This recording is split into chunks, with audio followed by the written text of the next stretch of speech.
Hola, ¿cómo estás? Jesse Doback here, and welcome to the Beyond Big Influence show / podcast with yours truly. And I have a special guest on here today. Maybe I better put our names up there. I've got my boy, Lechon Curb. Welcome, man. So good Jesse. To see your face, man. Good to see you too, brother, man. Thank you for having me, man. Yeah. So this is really a special podcast. I've been friends with Lechon for a long time, but not, our friendship is I would say very authentic, from the very first time that we met. And, I think it was at Anthony Trux's event, right? In Stockton, California. NorCal. Yeah. NorCal. That's right. And Carrie was there. She was speaking. I was speaking. You were there. And I remember our conversation. I think it was like in the middle of the room after everybody was kind of like going to lunch or whatever. And then you're like, man, like, you're an authentic dude. I really resonated with your story. And, that meant a lot to me, and I didn't forget that. And I made sure I connected with Lechon immediately. Well, I mean, we connected and we talked multiple times during that event, but we definitely connected a lot after the event and sure. just as friends. And then we just kept things going. We've done business together. We've made money together. We broke bread together multiple times in different cities. One time, I think, in your home city and my home city, and, just a lot of different cool interactions with this guy. And we're going to talk about some really meaningful things. If you're an entrepreneur and you want to go beyond big, the foundational pieces are relationships to get things going. Okay. We're going to talk about online courses, how to generate value that you give out in an authentic way to your audience. But before we get into it, I just want to give you a little bit of background on Lechon, because he is a really gifted guy. Okay. He's one of the top online course builders in the world, if not the top one. He's a multimedia strategist. He's co-creator of the Online Course Success Summit. So he has his own summit, and, we've promoted it a couple times in the past. I mean, a lot of people promote that summit. It's really, really important one for the community, especially, you want to create courses and do all that. So, and the most important thing about Lechon is he's purpose-driven, and he works with purpose-driven entrepreneurs. He is a purpose-driven entrepreneur, and he focuses on creating massive impact by showing people how to turn their ideas into an engine that powers their dreams. Okay, so he's about legacy. He's about beyond probably the physical. A lot of spirituality in this man. Notable work. He's worked with Forbes, Red Bull, Universal. Well, you want to talk about that? Like, I don't know what exactly you did with those, but his notable work: Forbes, Red Bull, Universal, NBC, BET, VH1, PBS, Smirnoff, Master of the Mix, Hootsuite. You guys can see in the description. He's worked with a ton of people, even Huffington Post. So welcome to the show, man. This is really awesome. Well, first of all, I'm truly honored. Thank you for having me to come on and share with you. And obviously, I feel the same way. It's a mutual friendship. We definitely connected, right from the start. I think I need to back up a little bit in order to add some context to some of the things you said at the end, right? It's like, how did we get in touch with all this stuff? Okay. So I think I would start at like my childhood, right? So when I was around 6 years old, I grew up in Pittsburgh, for anyone that doesn't know. And I was playing hide and go seek this one day with my sister and my cousin. And we got this bright idea. They're going to go hide upstairs. And I had it in my head that we're going to go hide. I was going to go hide in the basement because I didn't feel like anyone would come find me there. And our basement was like dark and mildewy. And if you stepped on the steps, you could like fall through. So you would have to step on the edge in order to go in the basement. And my mom had this old refrigerator down there. And I unplugged it. I took the racks out of the refrigerator and I hid in there. And while I'm trying to get situated, I knocked the refrigerator over on the door. So now I'm like trapped in a refrigerator in a dark basement, and I'm screaming and I'm clawing and I'm in there for seemed like an eternity. And my mom luckily had been home this one day, and she normally was never home. Overheard something going on, came down, kicked that dang thing open and got me out of that refrigerator. But I think for me, like, that was the moment that I discovered that I needed freedom like I needed oxygen. Those things were 100% aligned. And that, I think, started the groundwork for how I think about life and how I would get engaged with things and how I approach relationships. So it started with that whole first experience around feeling like I needed freedom. And, that kind of led me into the military, the Marine Corps. I had a buddy that sold me a film camera. I took it around the world with me. And I basically developed this way of seeing things through these lenses and that were in more extreme environments and just kind of documenting things. So when I left the military, got off active duty, I acquired that skill set. And from there, I got into branding and multimedia, and all of that kind of stuff is how I ended up, getting my work with those brands and editorials, billboards, all that kind of stuff. And yeah, it's been a really crazy journey so far. But at the end of the day, a lot of it was a reflection of some relationship I've been able to build along the way. Yeah, I mean that's really an incredible story. I didn't know that about you. The fridge story. So how long were you trapped inside the fridge? I think about 15 minutes, maybe 20 minutes, long time, trapped inside the fridge and just it was on? No, it was off. It was off. Okay, Yeah. but you couldn't breathe for 15 minutes. Yeah, just like a scary, survive. I mean, like absolute nightmare story, right? Like there must have just been like a bare something that allowed me enough, functionality in there, but it felt like forever. Yeah. I don't recommend what were you it. doing 10 out of 10 do not recommend. I was playing hide and go seek. Push I was trying to find, what were you doing? I was just trying to get, situated really. And yeah, not a good thing. I don't recommend it for anyone. Yeah, something similar like that happened to me. I was not at probably that level, and I was maybe a little older. When I was in high school, I was like 15 or 16. And we were filming this like music video thing in Spanish. It was all in Spanish, but it was like basketball video. And we, like back then I was watching, like my friend was into like, these kind of like Goodfellas movies and stuff. Sure. So in the final thing, like they put me in the trunk and shut it, and they didn't have the keys. Like I was locked in my own trunk for like 15, 20 minutes. And I was freaking out because I thought I was going to potentially be in there for hours. And, you can't breathe. You're claustrophobic. You're like in a tight space. You're just like, let me out of here. And it's, yeah. But luckily, you found the keys within like 15, 20 minutes. But I was in there for like 20 minutes, and it was a tight trunk. It'll freak you out, man. It'll freak you out. Like there's very few opportunities we have in life, I think, to give you that kind of experience. I've had a few actually, because when I was in the Marine Corps, like obviously you train in gas chambers.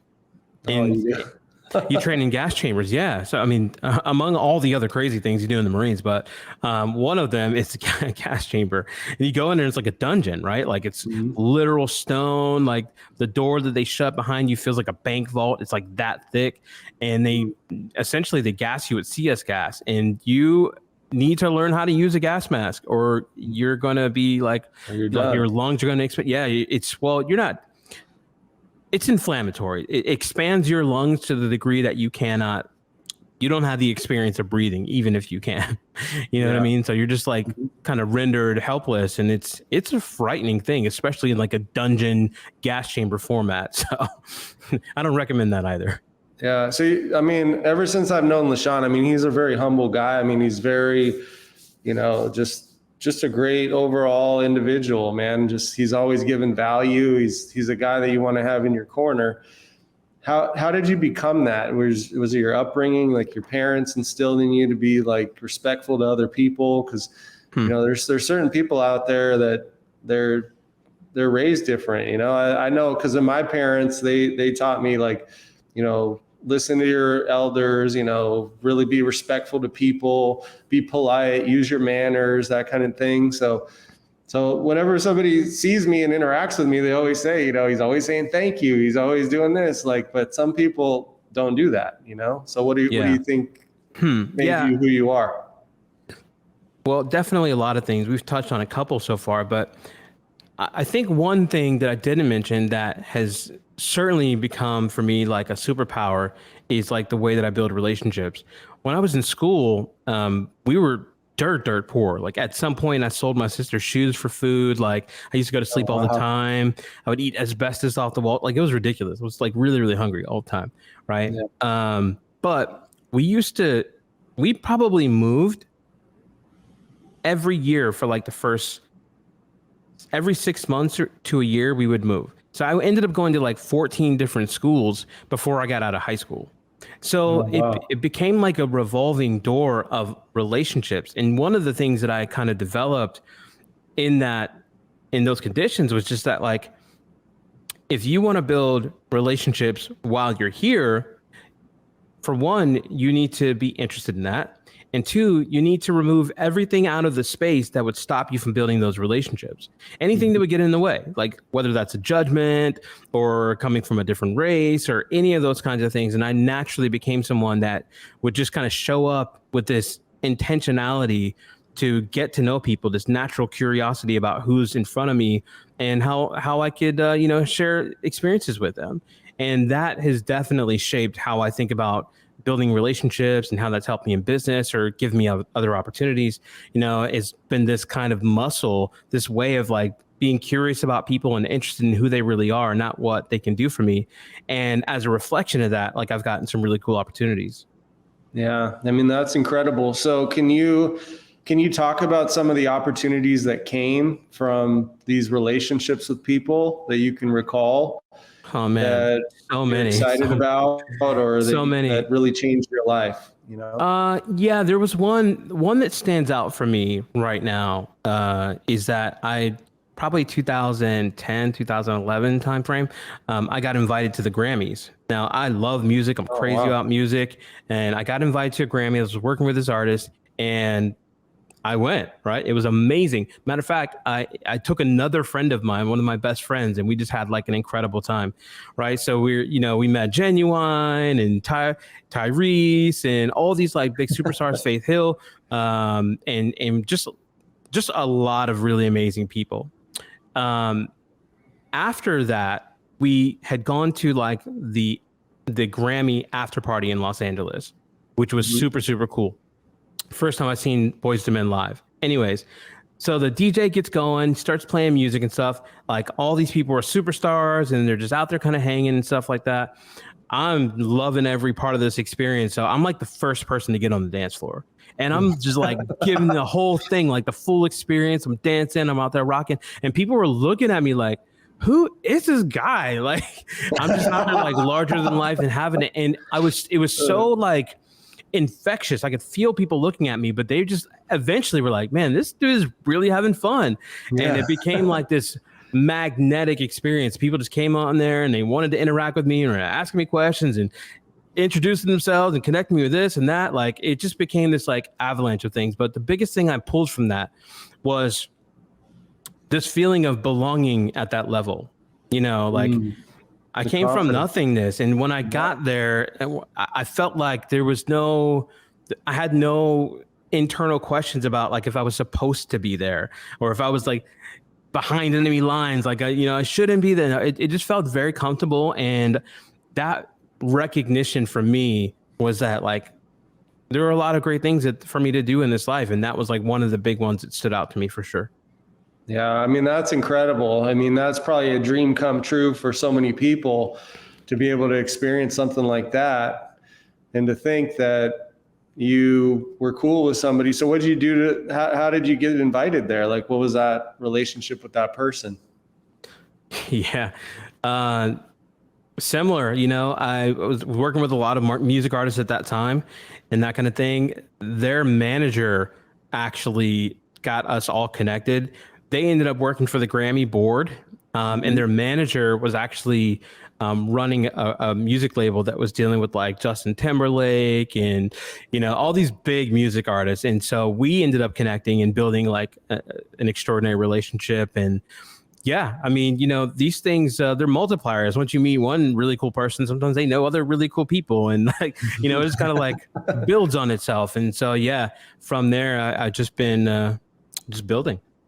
Yeah, that's amazing. So with that connection and those people, I mean, what are some of the things that you focused on to get them to trust you and to want to invite you to something like that as a friend? and that level? Like what were some of the things that you you think about when you're building a relationship with somebody? Yeah, I think that's a great question. Well, essentially, I focus more on the things that move obstacles out of the space. Like sometimes we have like these internal barriers that stop us from talking with someone. Like, hey, they're gonna think I'm thirsty, or hey, I'm gonna look desperate. Like we have all this like internal conversation that stops us from engaging people and telling them what we really think or how we really feel about things. And also, one of the big barriers I think is like this idea that people try to pre-calculate the value of engaging with people in general. Like, what are they going to get out of it? And I'm going to be able to make money with them. Like, there's all this internal dialogue and noise that I think is just stuff, clutter that gets in the way. And I don't do that. I just kind of put all of those things aside and show up and engage people with what I really think, what I really feel. And I show up with just genuine interest in who they are, what they have going on in their life. And if during that conversation, there's something that I identify that is just an area that I can help support them with, I'm then willing and happy to support them without the expectation that I'm going to get something from it. Which is like, it sounds like it's not like rocket science, but it's really hard for people to do, is just show up and be in service of people and be intentionally ready to help them just because you want to see another human being succeed and you have some access that can help them close that gap. I don't think that most people do that unless they can kind of pre-assess if that's going to be worth their time and their exchange. And they're not entirely wrong. Like anything that you get engaged with, any person that you talk to, it is an exchange of time. You're not wrong about that. And you are exchanging it for every other possibility that you have in your life. But the truth is, like, people have these like treasure troves of experiences, knowledges, feelings, emotions, opportunities, and you just won't have access to it unless you're willing to put yourself in their way, and put yourself in the conversation with them. So I don't do the things that most people do that stop them from building extraordinary relationships. And then I don't show up with the expectation that I have to get something out of it right away. Yeah, no, that's incredible, because I know I've been guilty of going into a relationship. What can I get from this? So like, what do I need to do to position myself, and not have the full intentions of just being a genuine human being. I know I've been guilty of that. I know I've also done a great job of the opposite and being that genuine person. And I know when I am the genuine person and I'm doing things that feel natural, it seems to make more things happen because people are more willing to pick up the phone if I really need them. They're there for me if I'm having a bad day, which then can move me into having a good day and getting on the right track again. Because nobody's perfect, right? Well, life is complex. Life is incredibly complex. It's layered, it's textured, there's depth, so if you go through something, you're impacted by that experience, and it might impact how you show up day to day. So if those things occur, it becomes more and more difficult to put them down so that you can be there with other people. You've got to measure your energy against it, right? So it's difficult. It's definitely a muscle, but it's something that I care a lot about. I've seen the magic of what's possible with it. And also there's just something special that happens when you build a relationship with someone and you had no intentions on it becoming anything, and you can tackle the world together, right? I have a ton of allies just from people that I've embraced for years, wanting nothing or expecting nothing, and then these opportunities pop up. They become a part of my experience, and I just believe that other people can adopt this way and see what happens. Yeah, talk a little bit about that. Before we got on, you were talking about the big opportunity is right around the corner, and then when it pops up, that'll just come and just change your life. And that is what the entrepreneurial journey is all about: doing the right thing, putting value, building yourself up to that one tipping point moment that just shoots you into that next level where you're just go from, spinning your wheels to like super successful, right? Yeah. And this is possible for anybody, right? Or what's your thought about that? 100%. I mean, at the end of the day, like, if you're working, you're grinding, you're creating, you're connecting, like, it's really difficult to see the true impact of your input. Like, sometimes it's difficult to see, like, you might think like, man, I only made 5 friends, right? But you don't know the depth of which you connect with those people and how willing they are to like really support you. So yeah, I mean, I've been behind the scenes working on this thing called flight risk. And it's really just the idea that if you refine yourself in the right ways, like, you can take off at any moment. Like, if you become someone that's trustworthy, if you become someone that believes in yourself, if you become someone that solves valuable problems for others, and you learn the right tools to make that happen, you can literally take off in any second. And even if it's not by the merits of your own contribution, it might be by the merits of the relationships that you've built, so it is, I definitely believe that anybody can do it. They just have to make themselves a better human. They got to make themselves a better human. They have to become someone that people want to know, get to spend time around. And when they show up, they like really deliver on that. Like, they are embraced and they're enjoyed and they're appreciated and they're valued. By yourself, you are those things. But like in a group setting or a community, there may be a different expression of that. Okay. So we are going to get to talk about the online course soon. I want to keep digging into this because I know you're an expert at courses, and that's, I met you, that's what you and Carrie were doing. Sure. And so I do want to talk about that. I want to talk about your relationship with Carrie and how that's helped you become a better person. But I want to talk about this because we were talking about this earlier today, that there's some people out there that are really successful, but they're not necessarily the best people, right? So like, so how does that impact their long-term, their health, their happiness, their legacy, that type of thing? Because, even if you're successful and you're not necessarily the best person, and that, but if you're about money and you are successful and you're polarizing and you're this and that and the other. So can you talk a little bit about your perspective on that? Because some people are like, well, kindness, or what do they say? Like kindness, like the weak get slaughtered, or mistake my kindness for weakness. And people say all kinds of stuff, man. The good people finish last. Like talk a little bit about your perspective on that. Yeah, I mean, to be fair, I have heard all of these kinds of talking points before, right? Yeah. I don't necessarily believe that good people finish last at all. Yeah. I think that if you're a good person or you're a bad person, right? Yeah. You need to develop the skills to become a better human in order to have better relationships. That's really just the truth of it. Like, I don't believe that success means you just have a lot of money, because there are a lot of people I know that have a lot of money and they're tormented. They have all the things that should make them have a good life. They can afford all their bills. They drive really nice sports cars. They have really successful businesses. They can travel the world, eat all the best food, get all the best medical attention, and they're tormented, So that by definition can't mean that is a complete success.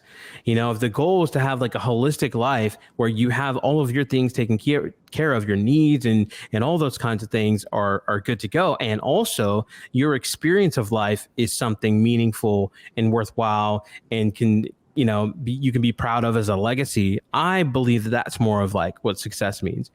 There's a few things I learned in the Marine Corps, and I know I mentioned a couple earlier, but there are 3 main points that I want to touch on that I think make a huge difference in terms of how people become someone that respect you, right? So in the Marine Corps, they have 3 pillars that it's called honor, courage, and commitment, right? So there's one thing to have honor, it's another thing to be honorable, someone that other people honor whether you know them or not. Like, they know about you or they've had an experience of you.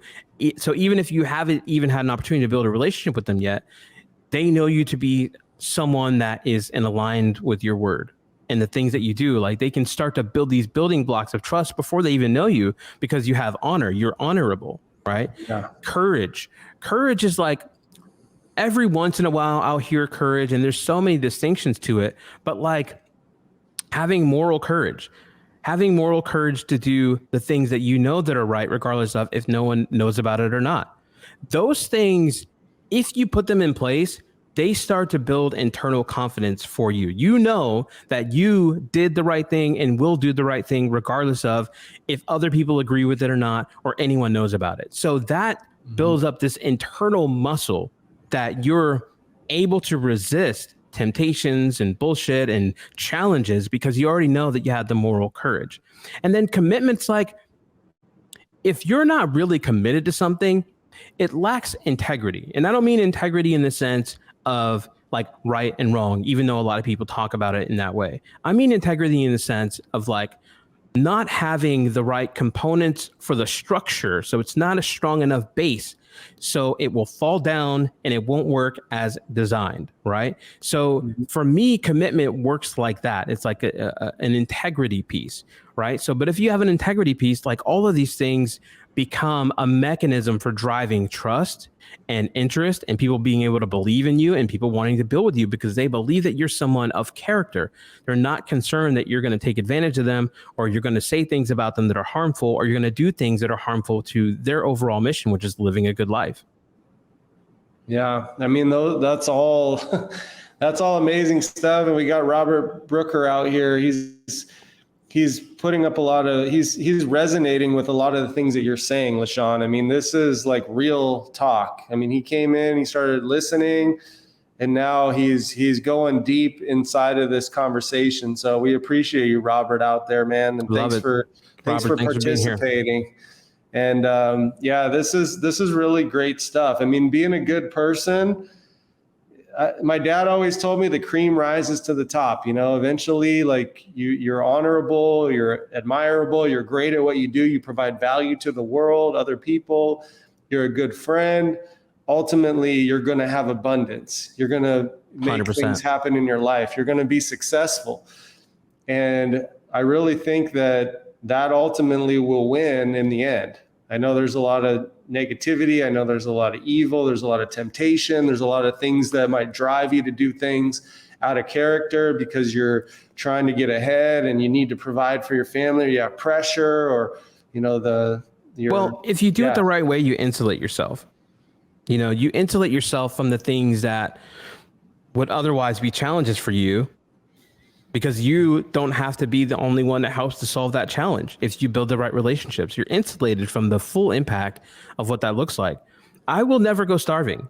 If I ran out of all money and everything collapsed, I would not go starving, because one, I'm very interested in helping people. And two, I've been skill stacking for years. I have tons and tons of skills. We didn't even get into it, right? Which is fine.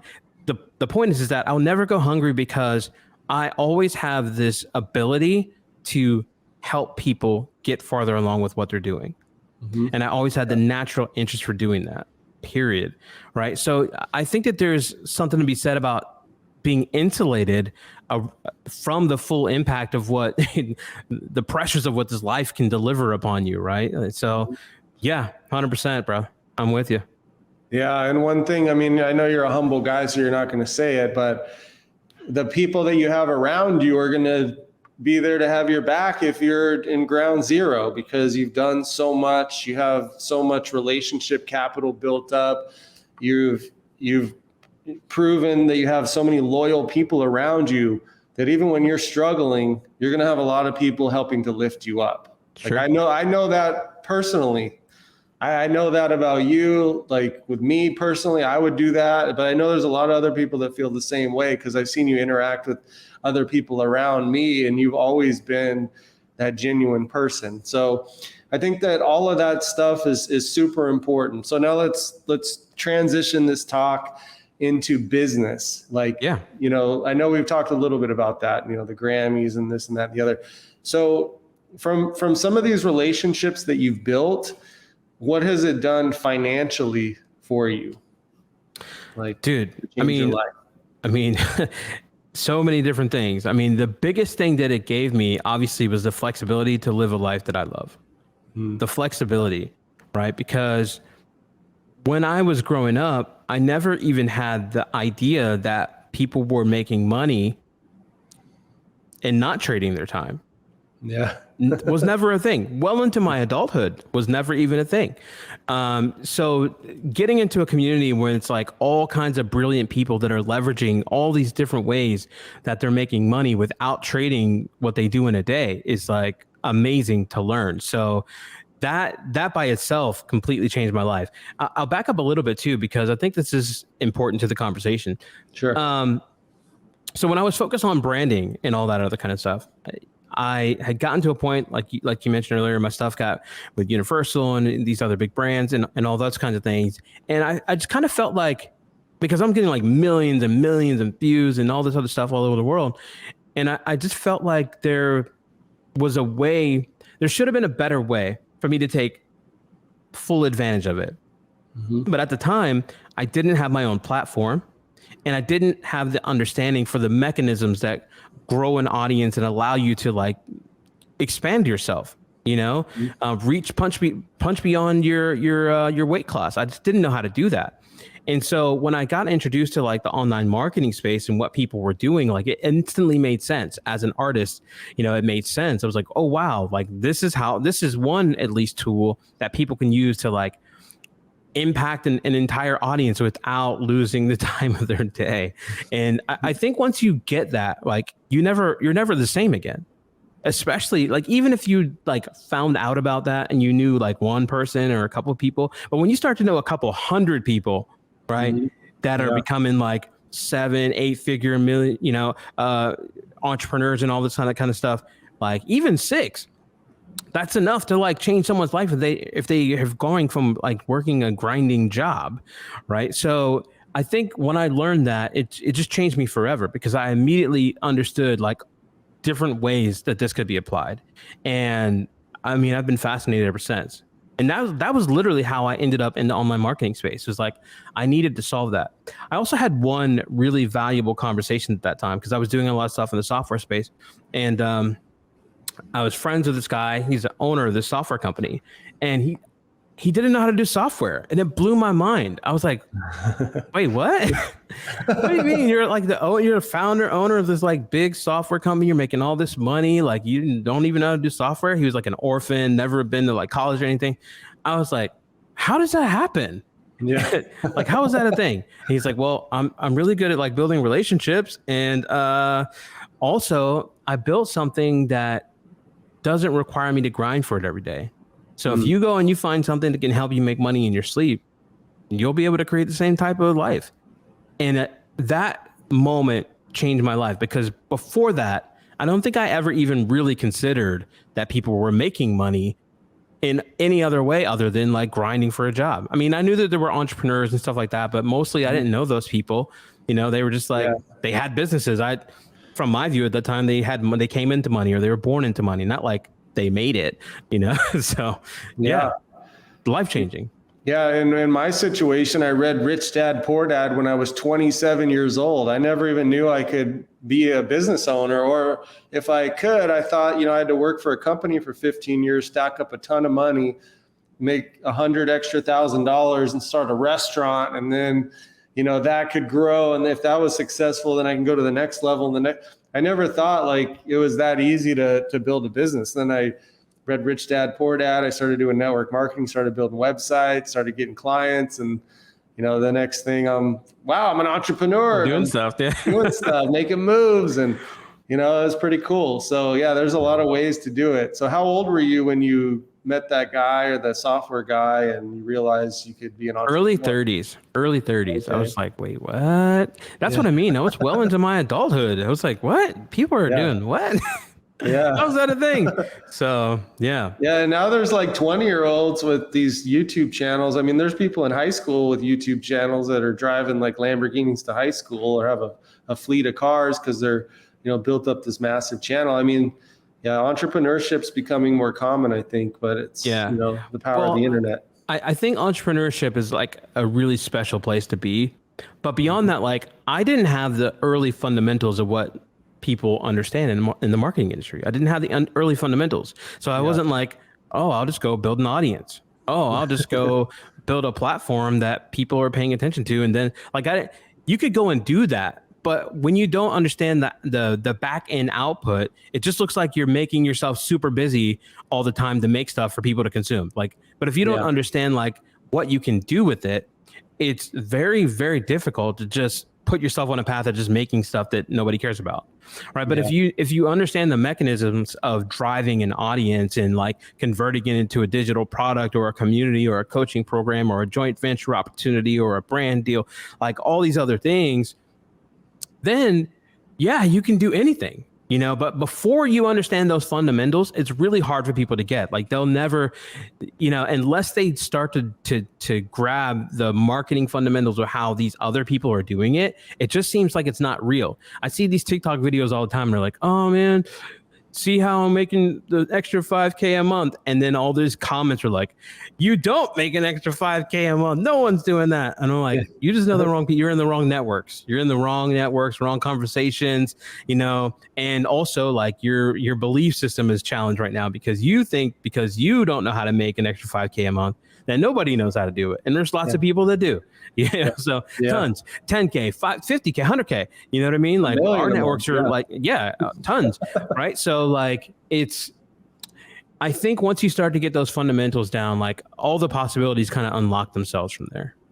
Yeah, absolutely. So I was talking to somebody today and they're like, yeah, you know, I know this guy's got a channel. He's got 900,000 subs and he's not really monetizing that much. And I'm like, and he has a car channel. So there's people that spend a lot of money on cars. I mean, people that watch this channel are like buying cars. So that's the second highest paid thing that you're going to purchase in your life.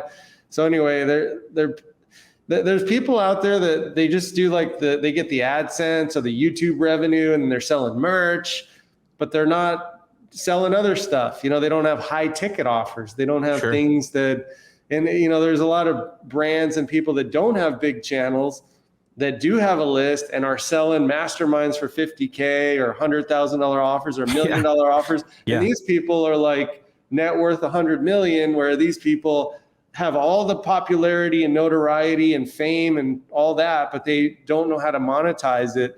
So, you know, like they need an online course. They need like, you know, it's like all these digital assets. It's kind of like a double-edged sword too, right? Because when someone comes from that and they like do a YouTube channel, let's say, for example, they build up an audience and all that other kind of stuff. I think it tricks people sometimes into thinking that they're doing more. Not that they can't, right? You can, like, obviously revenue from YouTube is cool and ad, you know, revenue, all that's great and all that. But like to your point, if you understand these other like marketing principles on the back end, there's so much that you can do. Like you can do like live experiences, you can do events, you can do joint venture deals, you can. It drives me crazy when I go to like a YouTube channel and it's like a creator that I really like and they don't have any products or offerings of their own. They just have like, you know, you can get this 10% off of Squarespace. And I'm like, but Squarespace doesn't, I mean, you know, it's just not that expensive to get a Squarespace, right? So you're not going to make that, you're going to make 10%, like maybe if you know, and so even though you're like shilling that to your audience, it's a something, but it's not really your thing, right? So it's not exactly your platform, and it dramatically changes like how much you're able to drive and how much money you're able to make and what you're able to do with it, and how like you could make way more money with a way smaller audience, to your point, if you just have the right offerings on the back end. Yeah, absolutely. I know a guy in Cabo. I live in Cabo San Lucas, and we're going to meet up this week because, you know, he has a brand and he has 2 shops where he sells a lot of fishing gear and fishing lures. And I mean, the guy's a multimillionaire and he's probably the best fisherman I've ever seen. And he catches these monster fish from shore. And I brought him the idea, you know, maybe we can collaborate on this, but you know, he is really, really good at fishing from shore. I mean, he is the best I've seen in the world, and he has tons of lures. He has a lot of offers. But I was like, okay, how much do you charge when you take people out? He's like, you know, I charge like $100 or a couple $100. It's like, But these people that he should be consuming his time should be paying more money because he is like literally the best in the world. I was like, if you just created an online course that showed people all the fundamentals that you teach these people that you take out for $100, they could pay more money for the course and you don't have to take your time away. And then you can, now your price can go up with your private clients that you just work with the high rollers and the big people, because you just tell them to go to the course, and then you create the certification program off the course. So now they can become certified. Now you can grow your brand. 100%. And now you can start really like doing fishing tournaments. You can do all kinds of different things. He's like mind blown. He's like, dude, let's meet up, because he's already has an amazing brand. I mean, multi-millionaire. I mean, he sells a lot of stuff. Well, I think he can go to the next level. You know? I think the piece that goes missing for people is like, I think it's really difficult for people to understand like the value of the problem that they solve. And I have this conversation all the time because I've talked with thousands of course creators, right? And we always have conversations around price. Like, oh, okay, well, what are you thinking the price is at? Well, I'm going to price that $150 or $200. I'm like, and I always talk them out of it because, you know, the buyer that's buying at $200 is the same buyer that's buying at $600. So why would you not like build in the insulation again, so that you have enough budget to use that other money to market to more people so that you can get more people in that conversation and give that opportunity to. So now you get more sales and you can continuously grow your audience with that. But usually like they burn themselves by like underpricing for the value of the problem that they solve. Right. So, you know, like what would it, using your fishing analogy here, like what would it cost for someone to go and learn that through their own efforts, time, and like their own, like, you know, salt water. They're going to buy the wrong rod. They're going to buy they're going to spend so much money. They're going to spend $300 on buying the wrong rod when they could have bought the right one for maybe $500, but now they don't have to buy 3 rods. Yeah. Okay. But not and even then like how many fishing lures are they going to use with that wrong rod? Because when they cast, it cuts their line because they're casting so hard, and you know they're going to lose like 30 fishing lures a year versus 2 if you have the right rod. So there's all these costs, and these things are like, most people spend so much money if they just bought the dang course. They could save thousands of dollars. I mean, it's expensive to go fishing. I mean, they just had a fishing tournament. The purse was $10 million. The Bisbee here in Cabo, see the fishing boats here? There's the Millionaires Row. Every fishing boat there is over $3 million. So like they have boats that are $100 million here in Cabo. So these people have cash. So to my point, like it solves a high value problem. Yeah. Right. And I think, like I said, it's very difficult for people to understand the value of how they should price it against the problem. And once again, using in the scenario with the fishing guy, like that guy could, obviously he can do courses and all those other kinds of things, but he could do like his own lures, his own fishing rods, his own, like, you know what I mean? Like they are going to want to, the people that are into that are going to want to buy those other products, and he could make those product lines off of the audience, right? Because they're already looking to solve that problem in the way that he does. So there's just an unlimited way to make this kind of stuff. But if you don't know the fundamentals, it's like, it doesn't even seem like it's real to people outside of the industry. So, you know, it's an interesting thing. Yeah. So what are some of the things, you know, you've helped a lot of people, and I see so many people, my coaching students like Gozi, she's excited here to tune in. And so what would you say to somebody like her to focus on to create a nice course? I mean, when I first did it, I just kind of looked at like Brendan Burchard courses because I was working with them. I'm like, okay, map out an outline course to like figure out how we're going to do it. But then, you know, better like maybe the second, third, fourth course. I mean, what are some of the things you need to do to make a really good course that you should focus on? Yeah, great question. Well, there's quite a few things, right? But how I like to think about it is like, does your course deliver upon the promise that you're saying in the beginning, right? Because people that buy your course, essentially what they're saying is that they believe that what you're telling them is true. They're saying they believe what you're saying, right? And they're saying that if they bet their money on the course that they buy from you, that you're going to help them solve a valuable problem. So I think it's just from an integrity standpoint, if you put the things in that program that are designed to help them solve that problem, that is going to go really, really far. Because usually what happens is people are like, they get an idea from doing a course. They put all the things together to do the course or whatever. And then at the very end, they get some marketers together to write up nice copy and so that they can sell it. And then they sell it. But usually there's like this gap between what the people are saying, what the marketers are saying on the page, the copywriters, so that they can sell it, versus like what's actually delivered inside of the experience, right? And so it's important to have those things together. But I'll also point to another thing, right? We've seen thousands of programs at this stage, thousands. And there's this idea that if I sell it, then it's successful. Mm-hmm. And you can sell it. And for you, maybe that's successful. But the industry average for completion rates on courses is around 3 to 5%. So what that tells you, and I'll add this point, it's supposed to be about a $400 billion industry in like the next year or so, right? So $400 billion worth of value in terms of what people are spending, only 3 to 5% average completion rate on terms of what people are able to get through on a course, which tells you people are spending money to help solve a problem in their life. They believe that you can help them do that. And most people are unable to deliver upon that promise. So part of the practice that we have here is to really measure what kinds of things get in the way of them being able to finish the program. Because essentially a course should be near the top of your funnel. Like it should be near the top of the offers that you have, right? It should be one stage of the ways that people can go deeper with you.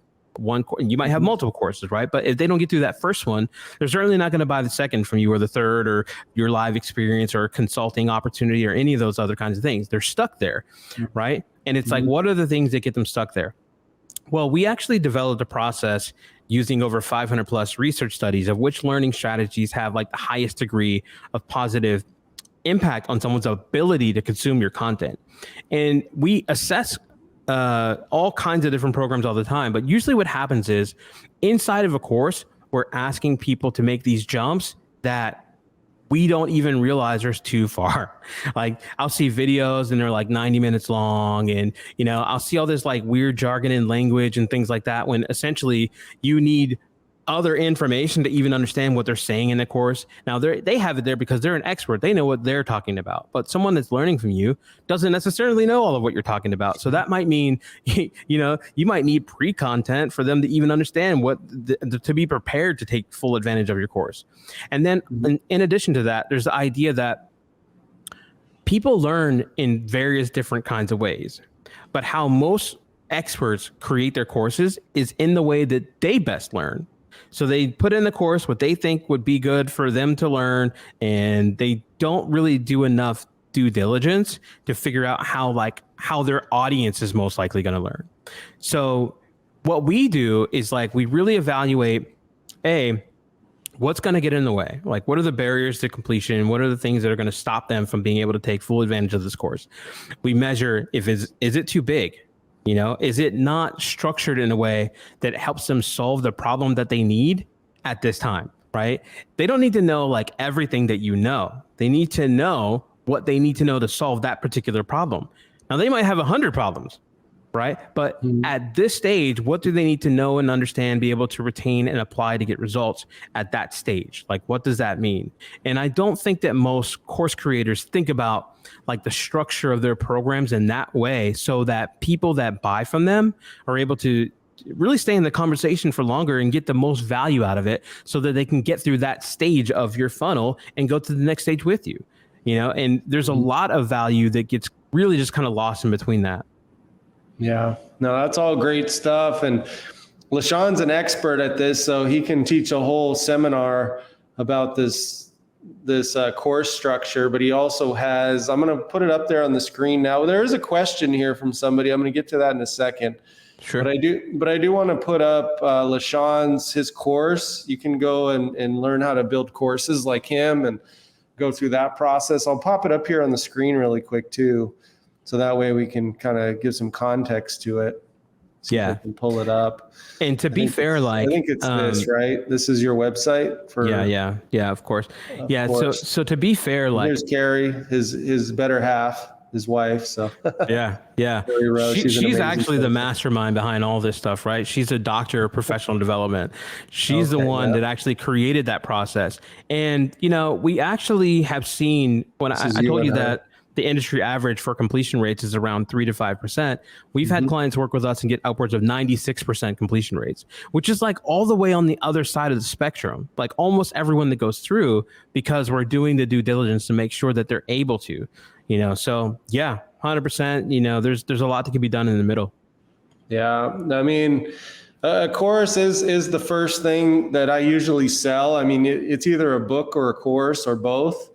And if you're going to do a book, I would definitely do a course with it. So like, you know, when Brendan Burchard had his high performance habits book, he also sold a high performance habits course to go along with the book. So if you're launching a book, you should definitely have a course to go along with it, because it's a more interactive way to put people in the experience to get closer to getting the value from the information. You know, the book, you read stuff and you get inspired and you try to do things, but if you can actually see visuals and get a closer picture on how to try to do those things that you learn, you're going to potentially create more results in your life, bigger impact in your life, bigger impact in the world. I think that's a very important thing, to put value into a digital course. And like Lechon said, it's like a $400 billion industry. And I think it could be $1 trillion industry eventually, because online education is where we're moving to, you know, less like classrooms, 100%. more online. So yeah, this is really cool. Your brand is awesome. He's worked with a lot of people. You can go to his website, go to of-course.us, and you can apply. There's a link to join the community.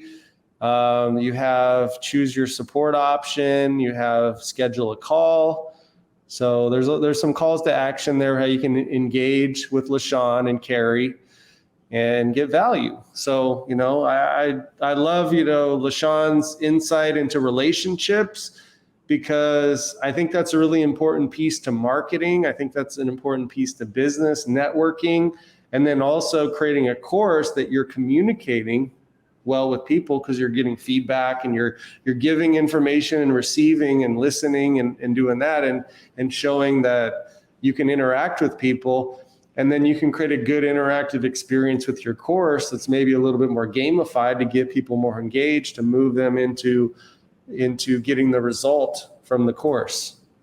So I love all of that. You know, it all comes full circle.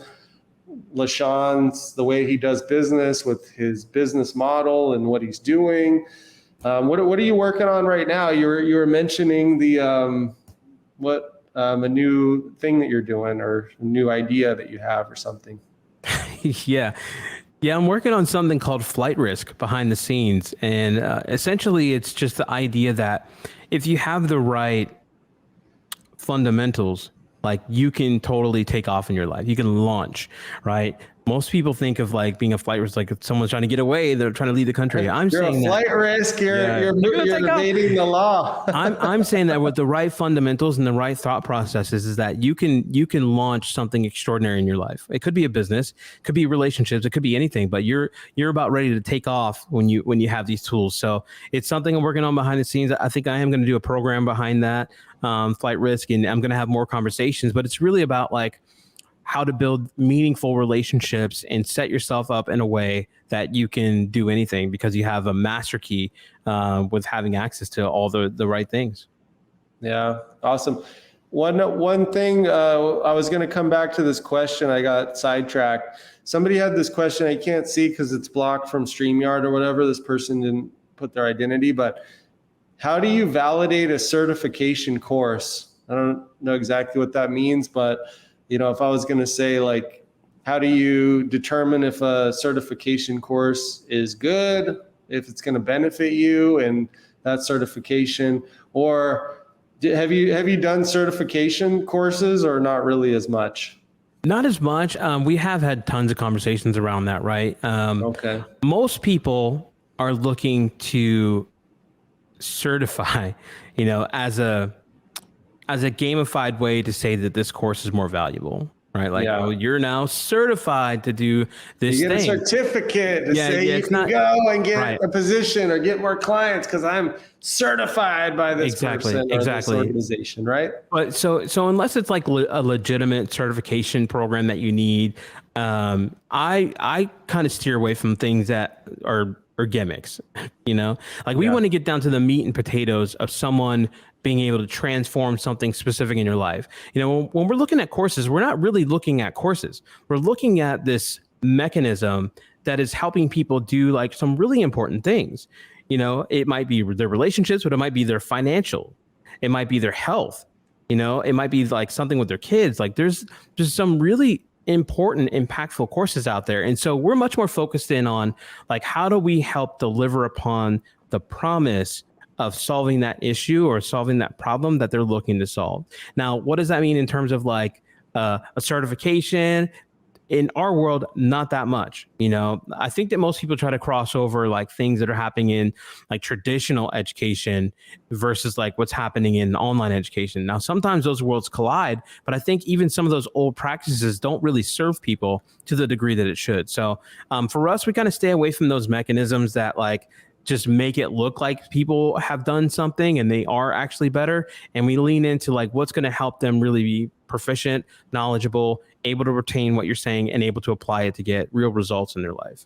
Yeah, I know that all makes sense. I mean, for my software influencer we have certified some people in our software, and now I can take those people and now put them into positions and roles that there's things coming up like what we were talking about with this new expansion with the agency that I'm working with.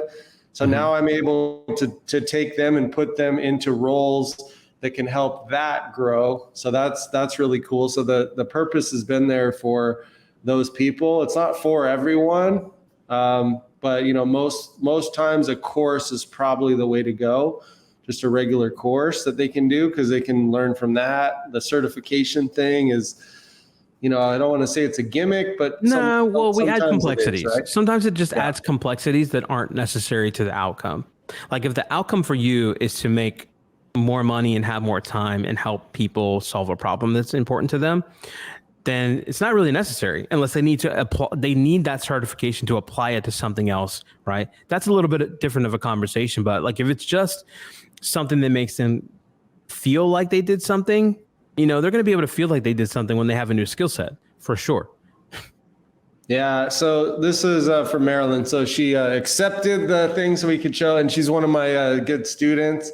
So she's saying, you were suggesting the fisherman might certify his course. So I was wondering if it's more of a certificate of completion versus going to the International Board of Fishermen, for example. So the reason why I was saying that for him, because there are certain people that, they could say, well, I took the online course of this person, but if they're actually certified, meaning they passed all the tests, they were able to like show that they know how to catch all these different species of fish using different types of lures and techniques, then that person could potentially, because this person's so well known. I mean, he's got like, I don't know how many subscribers, maybe 100,000, but he has millions of views on his videos.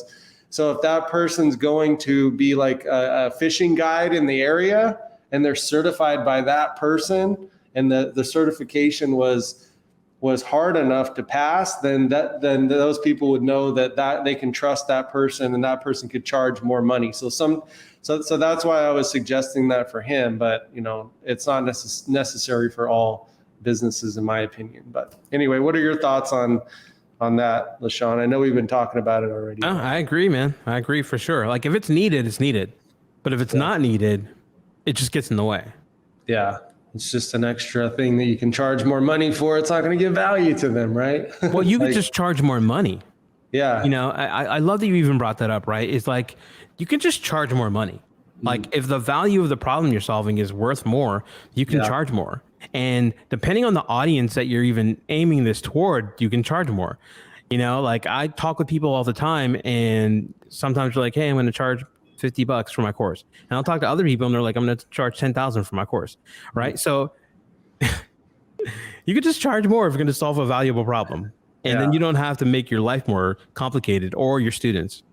Yeah. Yeah. You could just do the course with the fisherman. Hey, I did the course and now look at all these fish I've caught. Like I'm worth this much. He doesn't need to be necessarily, because what that reminds me of is like college, right? And, most people know, I mean, that, you go into college, it's like, okay, you go to Harvard and you graduate, or you go to UCLA, or you go to like some community college, like there's a lot of people that go on to live better careers at the community college or dropped out of high school even that are better or give more value than people that went to Harvard. So, I mean, just because you have a lot of money and you grew up in that, or you have your SAT scores through the roof or whatever, doesn't mean that you can't give value. So I think that's 100%. Kind of the moral to the story. So, yeah.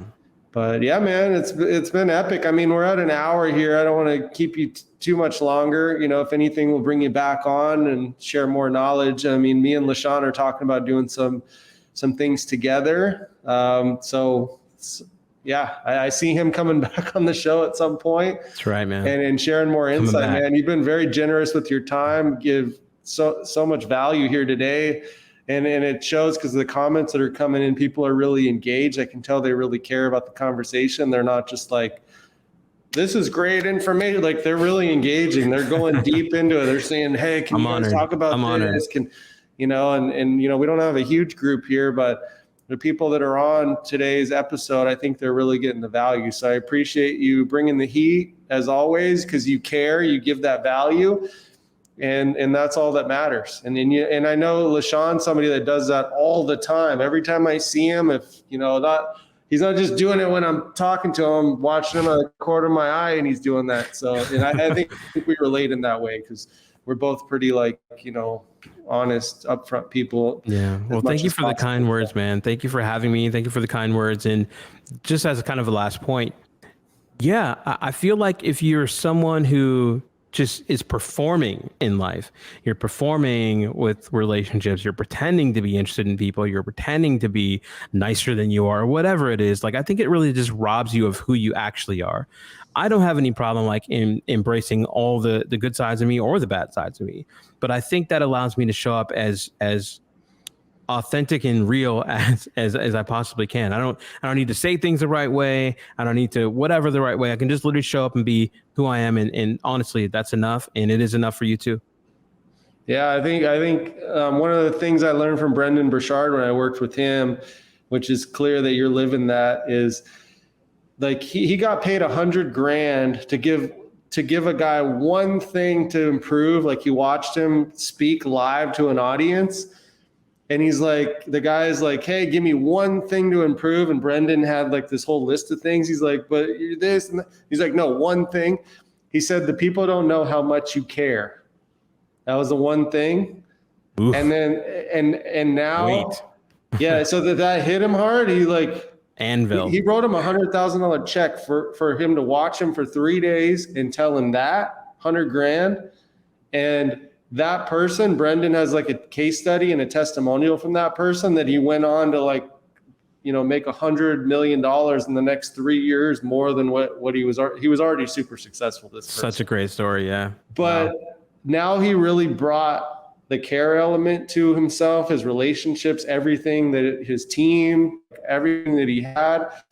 Now that was that one thing. And I think you've been very clear that that's important. So to follow Lechon, guys, before we jump off here, make sure you go on Instagram. This is his Instagram. Let me show you guys his actual page really quick. And then also on TikTok. But yeah, here's Lechon Curb. So I know he goes by Lechon Wilson because that's his last name, but what's Curb, your middle name or? Yeah. Okay, Lechon Curb. That's Lechon right. Curb is his brand. And then Lechon Wilson, I know he put, but I know him as Lechon Curb. But if you go on Instagram here, you can see some amazing content. So if you enjoyed the knowledge bombs and everything we went over here, you can go on his Instagram, which is Lechon Curb like this. So Instagram /Lechon Curb, just search there. Make sure you follow him, check out all of his content, and you can get in touch with him through there. Another place where you can get in touch with him is through TikTok, which is Kirby. Yeah, I'm a TikTok pup. KIRBIIE. Okay, so you just started your TikTok? Yeah, a little while ago. A little inconsistent with them. I'm busy, but like I like it a lot. TikTok is so much fun for me in terms of like social platforms. I love seeing people dancing, having a good time, and all that. So I'm adding my little spin of things, having conversations. Really, that's the goal, is like to have more meaningful conversations about things. I'm sharing a bunch of stuff about music that I'm into and everything, tech. Yeah, the one thing I want to see on here is the dance moves that you had at the Grammys. Okay. When you're busting out those I moves, was killing it. Yeah. Well, like, what does that look like? If you can redo that and put it on here, I'll watch. So you know what I mean? I was killing it. So yeah, here it is. Kirby, KIRBIIE. Go on TikTok. He's just getting it started. Make sure you support him and follow him there. So amazing stuff, man. All right, before we let you go here, what's the last thing? I know you shared so much valuable information, knowledge, all that stuff. What's the last thing you want to leave the audience with here today? Yeah, there's one thing I want to leave with you. It's just the idea of like choosing people over transactions. There's a lot of things you can do with people when you build the right relationships. It's like a bridge to every other possibility, and I think that most people just kind of fail to do that just based on trying to convert it into something or just assess how valuable it is before they've met that level of maturity in that relationship. So, show up, be a good human, but more than that, just be curious about who's across from you, and you'll be surprised at the kind of relationships you can build. Yeah, absolutely. And sometimes you'll see who you might want to stay away from a little bit. The values aren't there, the integrity's not there. And hey, the red flags and the warning signs are right there in front of you. And sometimes you have to learn the hard way. But if you 100%. See it ahead of time and you have radar for that, and you can up level yourself to be at the pinnacle, then you can avoid the landmines, like in war or I had to do that a lot, man. Yeah, for sure, man. It's part of the journey, my man. You know what I mean? Yeah, but you've been huge here today. You showed up in a big way, Lechon. You've cared. You've given value. I think people that came on are seeing that. They're going to leave today. I'm definitely going to up level my value. And every time I do these shows, especially with Lechon, I grow and I go to the next level. So I really appreciate you coming on and, helping me and helping everybody listening. And, your legacy is going exponential out there in the world. So super grateful for you, my man. So. Well, thank you, man. I'm truly, truly honored. Thank you for having me. And if I shared anything of value, I feel good about that. 100%. You've impacted at least one life here today, man. Probably, a lot. So I appreciate you. All right, guys. So thank you for tuning into the Beyond Big Influence show with Jesse Dobeck. Our special guest today is Lechon Curb. Thank you so much, Lechon, for coming on, and go to beyondbiginfluence.com. You can check out our previous episodes that I've had with other guests, and we will have another amazing guest next week. So make sure you tune in. Thank you so much for tuning in today and sharing this. Make sure you share this out, because there's people out here that can be touched by this message here today. So make sure you click the share, the like, the hearts, the comments, do all that stuff and interact. It really helps our podcast grow and get to the next level. So thank you guys so much for everything that you do out there. Thank you, Lechon, and we'll see you guys real soon. Thank you, brother. Later. All right. See you guys. Take care.